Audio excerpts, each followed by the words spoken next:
Welcome again to Friday Night Live. I'm so delighted that you have allowed us to come into your homes to share inspiration and information. Tonight, I'm so delighted. I have with me my friend, Ms. Michelle Curtis Bailey, who is a personal development strategist, and we are talking self-care.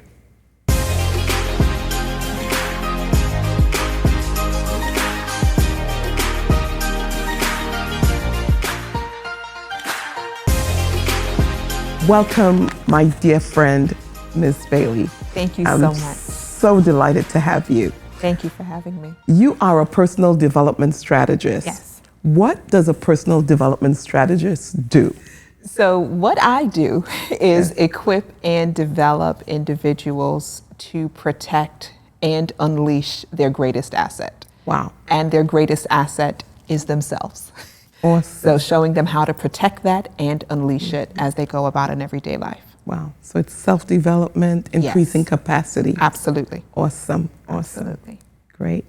Well, we have your information streaming on the screen. So guess what? If you want to up-level, increase your capacity, reach out to Ms. Bailey. And tonight we're talking self-care. And it's summertime, and self-care is in season at every season. That's right. It's always the right time to talk about self-care. And so what is self-care?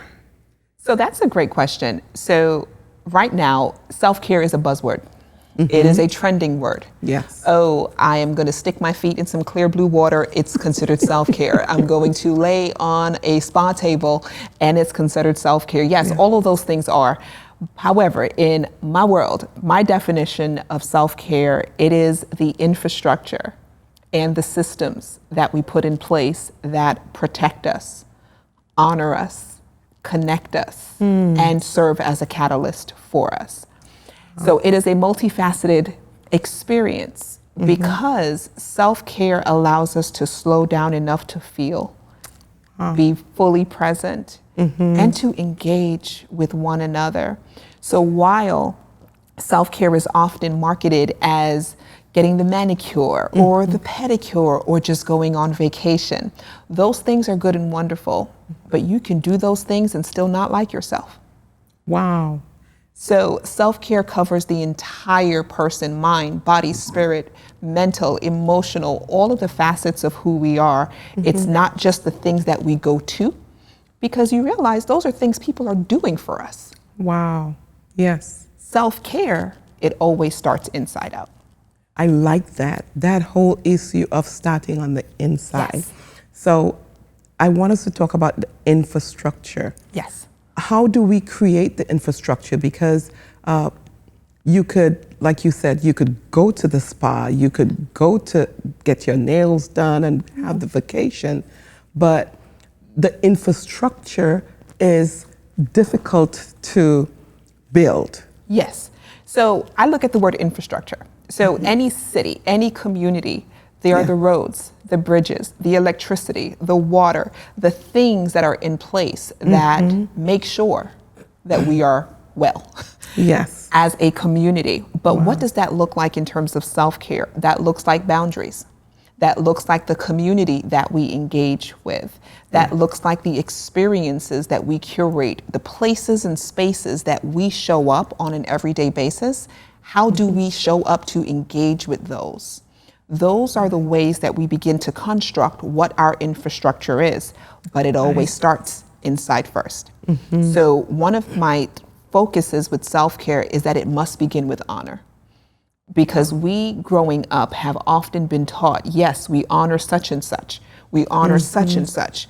There has not been a concentrated effort that taught us how to honor ourselves. That is powerful. Yes, and self-care starts with honor. If I honor myself, who you experience is the Michelle in fullness, because I'm able to honor you as an offering. Yes. Not as from a place of deficit and not as an obligation to just say, yes, I'll honor. And I honor and respect anyone that I come in contact with because everyone is worthy of honor. but we must see ourselves first. So the first key in the infrastructure is, do you even honor you? Wow. And then when you honor you, yes. you reap honor back from others. That's it. Wow. Not only with what you give others, but then also what you receive. Yes. And seeing yourself as worthy, yes, as valuable, and not as an afterthought. And that's why it's so hard for many to even step into self-care. Wow. Because they start on the outside. Yes, yes. The outside looks good. Mm-hmm. It feels good. But the inner work, that's where it starts. So it has to be inside out. Inside out. Honor is inside out, not outside in. This is so educational. Because, connecting self-care with honor. And so as we connect self-care with honor, we cannot honor unless we become aware. That's it. And awareness brings an understanding of value. That's it. And I'm so happy you mentioned value, because you have to be willing to look at what you see. So imagine looking in a mirror. Yeah. Before we even get to looking, do you slow down enough to look in the mirror and see you? Whoa. Become aware of you. Yeah. So then when you talk about value, if you don't value you, you will not protect you. Oh my goodness. So as I use this example. Wow. When I was younger, my dad would often buy the Cracker Jack box. As a child, I love, the caramel popcorn, but I love the toy on the inside. Yeah. Sometimes they would have a little plastic ring, a little plastic something. I wanted the toy. Now, that plastic toy was probably worth a few pennies. That compared to a multi-$1,000 ring. If that plastic ring fell and went down the drain somewhere, I'm like, it's worth a few pennies. I don't value it much. But if that $30,000 ring fell down the drain, you will do all things possible to retrieve, because you've assigned value to that thing. If we're not willing to see our own value, respect that value, honor that value, we will not be intentional with creating the things that will protect us. And that's why the protection is necessary. Protection can only happen when you see yourselves as valuable. This is huge. Really, really huge. And so you find so many people, both men and women, we do the outside, and we haven't really developed an appreciation for the inside, which is the true person. That's it. And this is an eye-opener for so many of us, that self-care begins from the inside. Wow. That's it. And then one of the quotes that I often talk about, it's with self-care, I love tea. Love tea. So what's in the cup is for you. What's in the overflow is for everyone else. Which has the bigger capacity? What's in the cup? Yes. So we've often heard it referenced when you're on an airplane and they give the warning and the informational that they provide. You put on your own mask first. What's in your cup is yours. Yes. Everyone else then gets what's after. It's not selfish. And that's also one of the barriers that many people say, well, oh no, I can't sit down. Oh, maybe they're going to say I'm lazy. I cannot. It is the narrative, not only internal, but is also our beliefs that we tell ourselves that I can't. And when we realize that we're telling ourselves, I cannot, that is a soundtrack that we do need to pay attention to, because our thoughts are going to impact our actions. Yes. And you can't really serve well and serve to your optimum if you haven't taken care of yourself. Oh no. Yeah. That's when serving becomes an obligation and not an offering. Wow. I would rather be served by someone who wants to serve and not a begrudged serving. I would rather give and serve. And that's why I consider it as an offering. It's an overflow because you're getting my overflow. Yes. Yes. If my cup is not filled, you're getting the easily triggered sometimes version. But when we're intentional in making sure that our cup is filled, when we serve our loved ones, when we serve our community, when we show up in the various facets of our lives, whether in our career or in our business, we're not looking for the external to validate the internal, because we would have already had the reserves for ourselves. Yeah. And so how do we fill our cups? How do we really do that? Especially, and I'm going to get to the men, but how do we as women truly optimize filling our cups? How do we do that with regard to self-care? So the first example that comes to mind is to ask those who are watching right now to inhale. And then exhale. Everything we need to honor us, we already carry. Wow. And that is the first place that we start. I'm not just talking about a literal breath, although breathing exercises will help to calm us down and be very fully present, yes. But I did that as an example to show that we all breathe in and out. We all have the capacity to slow down and be very fully present in the moment. And sometimes it's as simple as taking a breath to be right where our feet are. And then ask ourselves a courageous question: what do I need? And not edit ourselves out of the answer. Wow. So it's not, I need to do the dishes, or I need to fulfill the 18 things on my to-do list, or I need to make sure such and such is fed. All of those things are important. Yes. But what do I need? Yeah. Not that I need to do. What do I need? So for someone, let's say a woman, it is recognizing and being very fully present where we are right now. Yeah. What do you need? And being okay with putting yourself at the top of your agenda. If that means waking up 20 minutes earlier. Wow. A moment in your day, moments in the evening. But Michelle, you don't understand how many things I need to do, and the people need me when I wake up, and the fill in the blank, all the things that we say that need to be done. But the beautiful thing with self-care is that it surrounds us. Self-care can be an everyday experience, a multifaceted experience. Because we're not going to the spa every day, as beautiful as that sounds. We're not going to get our nails done or our hair done every day. Right. But what the woman watching now would be able to see, let's look at the infrastructure. Are you aware of you? Have you slowed down enough to even see yourself, appreciate yourself, your body, your shape, your thoughts, how you speak to yourself?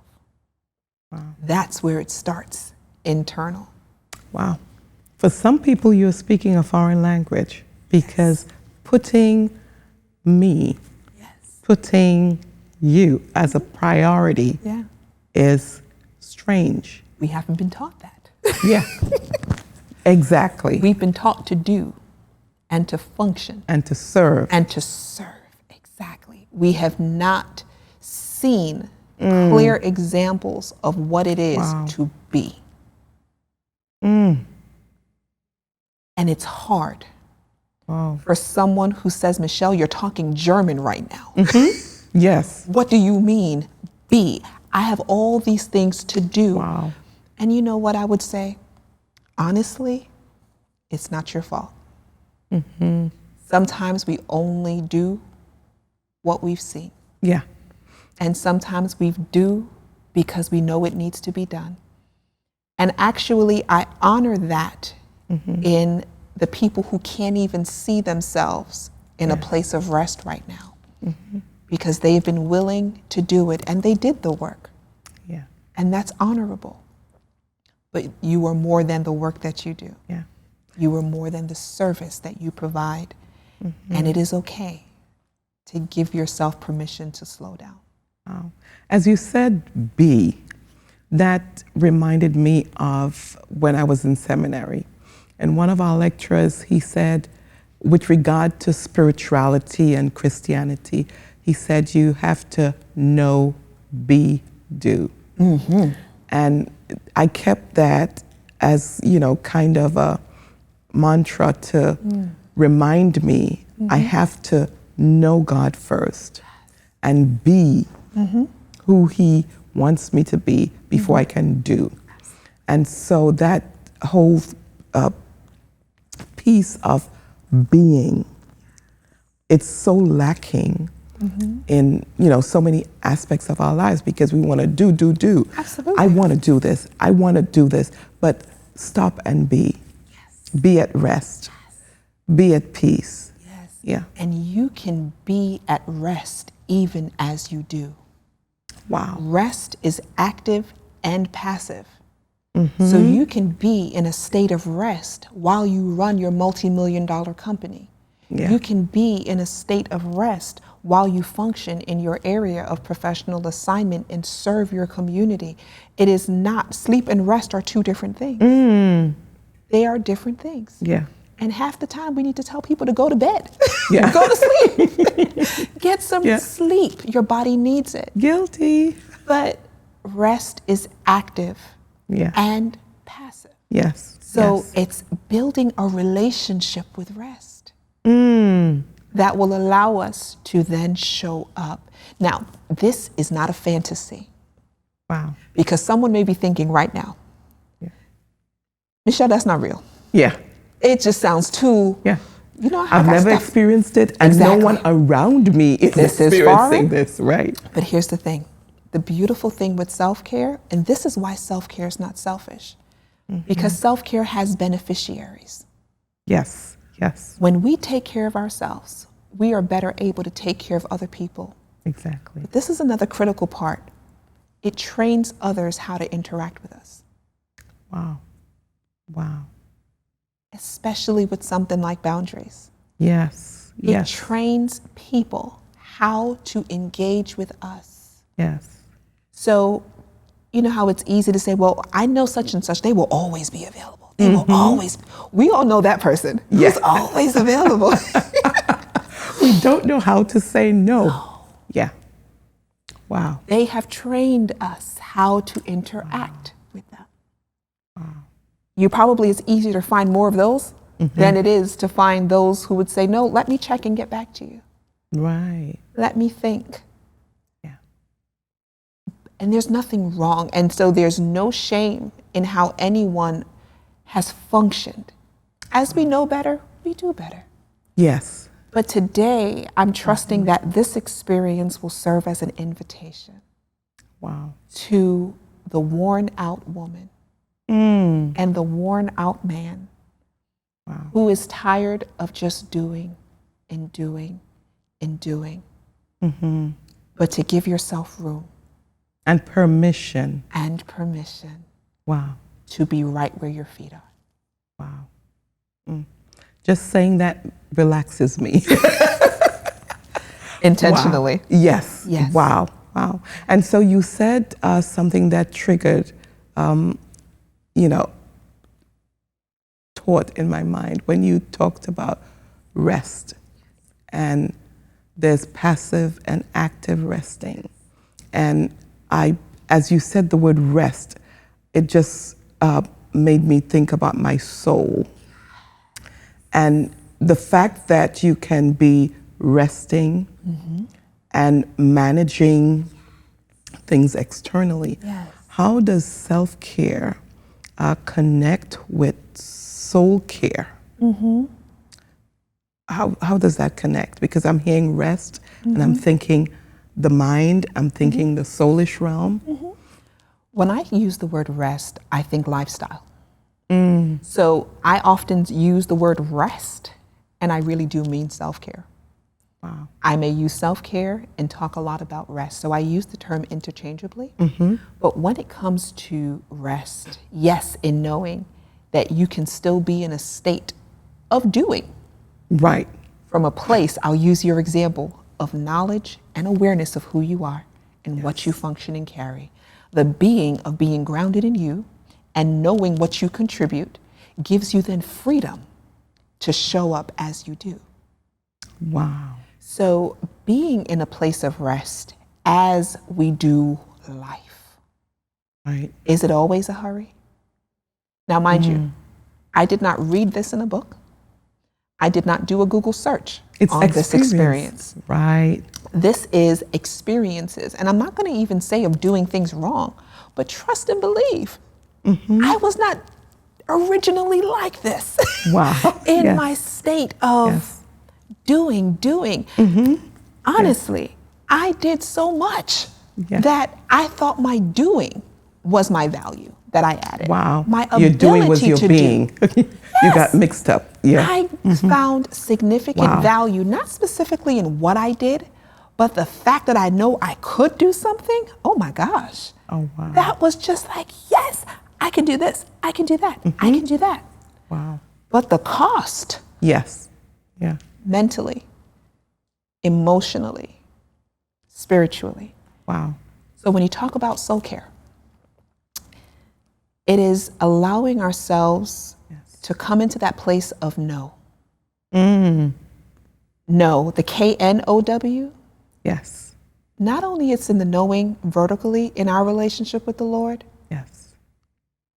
But yes, we know the Lord, but do you know you? Do you know who He has shaped you to be?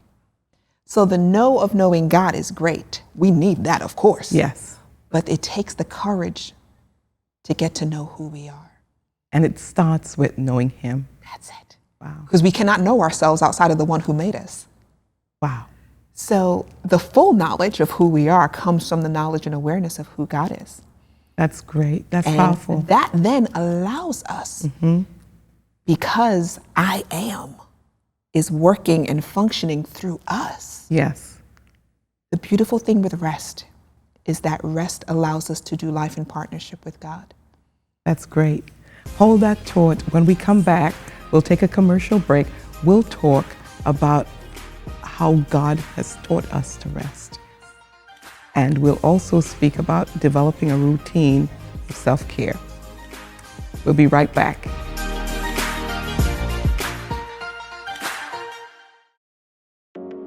Welcome to Divine Dress Code, your one-stop shop for all your printing needs. We specialize in custom printing on t-shirts, masks, and also ethnic or African print masks and the matching head wraps. We also make prayer pillows with custom printing on it. To learn more about our business, give us a call at 732-485-0977. We look forward to doing business with you. God bless.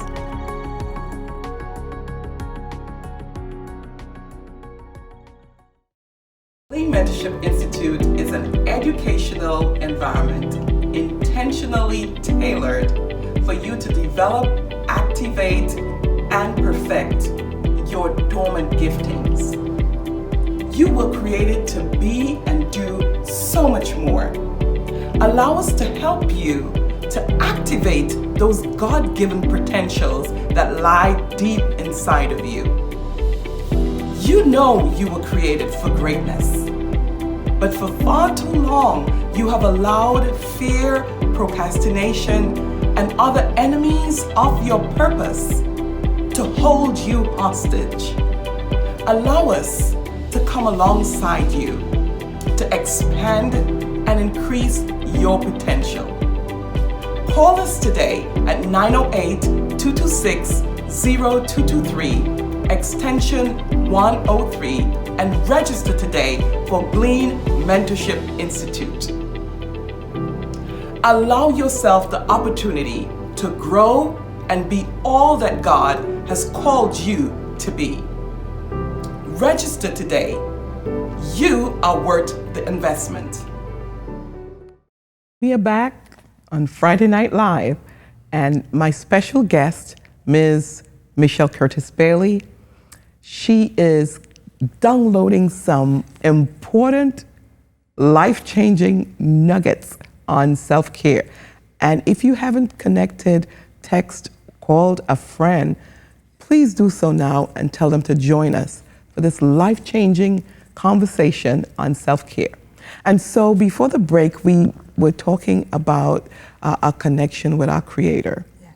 And the fact that our definition of self-care really hinges and begins with Him. Yes. Because He's flowing through us. Oh, yes. Talk to us about becoming a bit more aware of how He flows through us and our responsibility to pattern our lives from His point of being in a place of rest. Yeah, so the first thing that comes to mind is when Jesus says, I do as my Father did. Wow. I speak as my Father said. Wow. That's the model.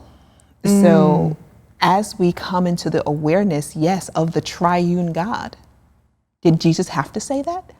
He did it for us. Yes. He said many things, that way we would know, that we would then see the pattern. And that really is the blueprint. So it is, yes, we know the scriptures that Jesus put time away to go and pray. He separated Himself with His smaller group. Yeah. He had His 12 and then He had His core. So all of those things, yes, are important. And all of those things are the systems. So I talked about the infrastructure and the systems. The systems include your community. Yes. Who is that smaller group of people who fill you up more than they deplete you? Oh my goodness. Because there are always going to be the demands. And look at the life of Jesus. Not that there were, for example, the demands, but He came to serve. He came as the example. He came as the offering to redeem us back. Yes. And that willingness of recognizing that in the work of what we know of what Christ has done and the many things that were not even recorded in the book of what He did, it showed us a pattern of even in the way that we do. So whether we're serving, whether we are working, whether we are worshiping, it is the model. Yes. So it allowed us to not experience or live in the busy moments, but again, there's always going to be demands. There are always going to be demands. But being in a place and recognizing Christ Jesus and His Father are one. Yeah. If the Spirit that was in Him is now dwelling and living in me, I then come to the awareness that He is in me and we are one.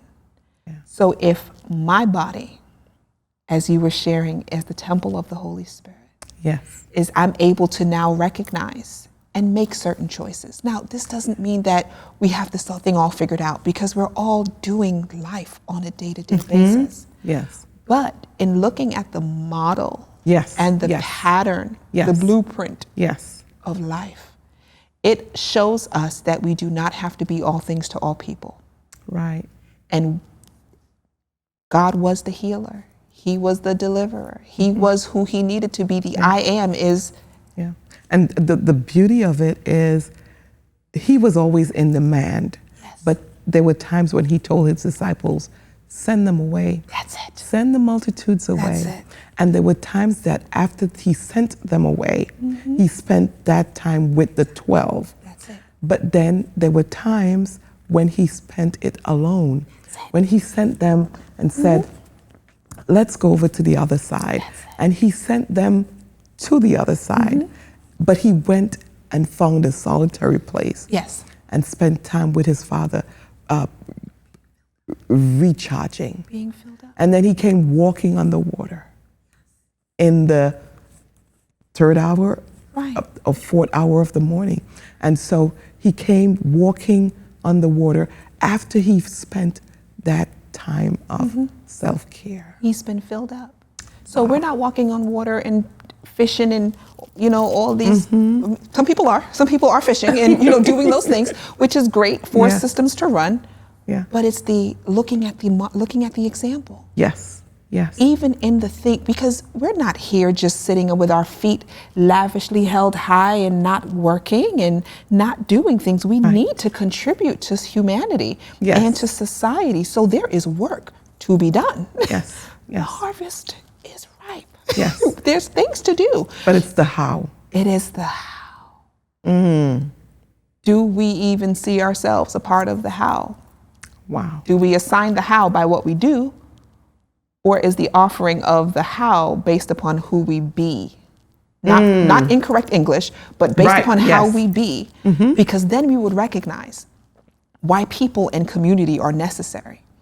Because how I be as Michelle and how you be as Yes. Pastor Colley and how someone else bees in the fullness of who they are. This is why diversity is important. This is why community is important. And we are then able to show up to our teams, bringing us, not Yeah. our function, 100% us. who we are. Ooh. Because, I'll use your example, we know, be, then do. Wow. Knowledge, awareness of God. Knowledge, awareness of who we are, Him in us, and then express to do the work. Wow. We can be in a pace of rest, in a pace of giving ourselves moments to experience stillness. Yes. Yes. And as the example that I shared before, rest allows us to know that we do not have to have all the answers. Yes. And it takes the pressure off. There's a lot of pressure that not only others put on us, but that we put on ourselves. Been there, done that, sometimes do. Then I'm like, Michelle, take a step back. Yes, yes. You would not talk to someone else the way you talk to you sometimes. Wow. Real talk. Yeah. And I'm like, you know what? You are absolutely right. Yeah. Let's fix that. Yeah. But it's the awareness Yeah. and fixing it. And then being in tune with yourself to know what you need Yeah. to then rectify it. Yeah. And isn't it powerful in Genesis that God created and He then rested? Absolutely. He took a pause and He looked at what He created and said, this is good. It was good at every stage of the journey, not just at the end. That lets me Wow. know He rested along the way. The rest was not just on the seventh. Michelle's understanding. Yes. That example to me Yeah. shows when God can acknowledge that the work that was done was good. There had to be an awareness of Him. What walks with Him is a pace of rest and a pace of glory. To then sit back and say, oh, it's good. Yeah. Yeah. So I would fully understand and see that there was rest along the way. And then there was a model Yeah. of now. And then He rested. Wow. And so he is affirming himself. In Himself. And sometimes, like you said, we don't affirm Yes. us, Yes. ourselves, and so we beat ourselves up. So it's time to maybe sometimes throw the to-do list away. Absolutely. Yeah. And give yourself permission Yes. That's where it starts. to enter into rest. That's where it starts. Wow. And then it's going to impact every other area of our lives. So when I say self-care has beneficiaries, yes, there are people who benefit, but the things that we touch, the work that we do, the businesses we build, the communities that we reach, the places we are planted, they're better because we're taken care of. Yeah. And going back to Genesis, I believe the creative juices of the Father were ignited because He was operating from a place of rest. And so when He spoke, it came into being. Yes. So when I used my example, my definition of self-care, where self-care now serves as a catalyst, I love the way you put that because we are shaped in the image of I am as a creator. Yes. We are therefore creative and can then partner with that Wow. as we do life. Wow. Wow. So the creative is not just reserved for the painter and the designer and the architect, but as we step into the fullness and awareness of who he is in us, we are then able to be expressed. Oh my goodness. Because God is not selfish. Oh my goodness. It wasn't just standing in his own glory. He took people on a journey to experience him. Yes. And because we get to do life with God and doing life in rest and partnership with him, the people get to experience him through us. Yes. Yes. It's expressed. Wow. So my question is, how many of us are limiting, railroading, blocking the pipeline because we're not willing to self-care? He wants to download the books, the inventions, the new technologies, but because we have not entered into rest, we can't hear, we can't tap in, we can't envision because of the clutter. How many? And how much longer is it going to take for us to realize that this is the life that we have? If we do not do something in honoring the him in us and honoring who he says we are, what more? And how much longer is it going to take for us to recognize that the time is now? You know, as you're sharing that, this scripture dropped in my spirit. Well done, thou good and faithful servant. Do we do well, or is it well done when we run after the careers, getting this done, getting everything done and serving everyone, and not really taking time to self-care? Is that well done? Is it well done? See? And so we need to really understand when he says, well done, it's not just what you do, but what. And I took a breath as you said, I'm like, that's the question. Yeah. Is it really well done? Oh my goodness. Wow. And I'm doing some introspection as we have this conversation. I am. Yes. And so how do we, I'm sure we are coming to a place of awareness. Yes. And it's uncovering a whole lot of stuff. And we are redefining a whole lot of things here. And so that awareness, that awakening, how do we move from here to develop a routine? And a routine, that word is almost obscenity to some people because our bodies don't like routines. Right. Like, don't discipline me. Right. I wanted to. So how do we move from this place of awareness to a place of consciously and intentionally doing and developing a routine of self-care? Great question. So recognizing that there will be some tension because your body's not used to it. Right. Your mind is not used to it. Your emotions are not used to it. Your psyche is not used to it. Right. So there will be some tension, and it's okay. So the first thing I would say is, in making it a routine, I will start with the routine, and then I'm going to end with the rhythm, because rhythms come from routine. When we do something long enough, it then shifts into a rhythm, and it can happen effortlessly. Yeah. So as we talk about getting into a routine, I would say, just as a start, what can you do in the morning that makes you feel good? What can you do in the middle of your day that just makes you smile? What can you do at the end of your day that before you go to sleep, that could be as simple as grabbing a cup of coffee. In my world, it's tea. Yeah. That could be as simple as cozying up with a loved one, reading a book to your child. Yeah. It could be taking a walk in your garden. I don't know how to garden, but it could be as simple as taking a walk in your garden. What are the things that you can get in the habit of doing? And as you do it and experience the stimulation of doing it, it is then that you're able to shift into a rhythm. So for example, there was a time where I would get into a habit of going to the gym at 5:30 in the morning.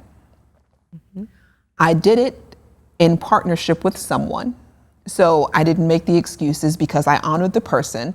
And I said, I'm going to show up and I'm going to do it whether I felt like it or not to get into a routine. Then there was a period of time where that individual and I no longer continued going at that same time because of shifts in schedule. I then continued. It was no longer routine. It was now a rhythm. And even having gone through ebbs and flows. Now, Michelle does not go to the gym at 5:30 every morning. Now, different seasons. Sometimes it's 6 o'clock. Sometimes the time doesn't matter. Right. But the thing is, I understand the feeling that I'm going after. The feeling is what I know happens when I take moments to carve out, to honor my body through movement and exercising. It makes me feel amazing. That's the feeling I'm going after. So as we establish routines, be aware of what you're feeling. Now, the last year, I consider myself having been reintroduced to my feelings in so many different areas of my life. But it has heightened my sensitivity and heightened my level of awareness to knowing what I need in the moment. So doing those routines, it will then shift into a rhythm. Something we drive, for those who may drive, and they're having an experience as they're driving. You can recognize not only in getting from point A to point B, but as you drive, you can adjust your posture.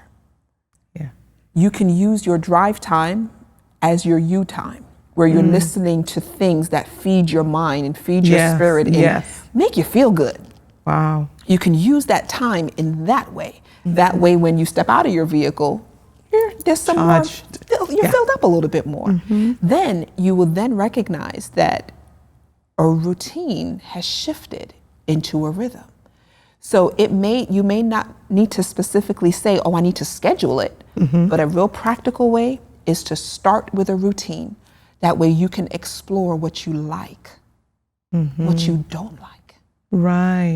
And schedule yourself on your calendar. I like that. Put yourself on your calendar. Wow. Intentionally. I remember an example, Facebook showed me an example a couple days ago, actually. And it reminded me of a time I did a staycation, and they were saying I had an invitation for a speaking engagement during my staycation. And I told them I am not available because I have a prior commitment. My prior commitment was to me. Because I said I'm blocking off those 4 days to fill me up. Sit on the beach, stick my feet in the sand, make some French croissants, and just be. Whatever I wanted to do, I wanted to experience. And I was just reminded of that very recently.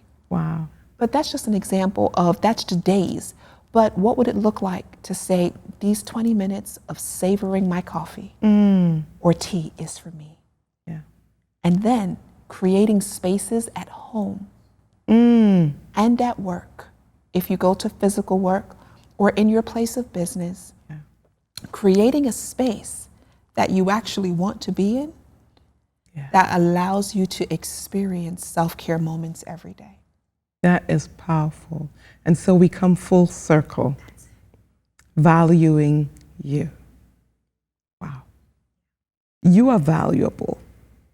God made you, and He created you in His image and in His likeness.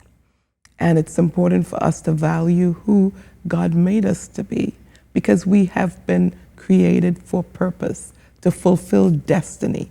And in order for us to really and truly fulfill destiny, we have to have a whole body, a whole mind, and self-care gives us that.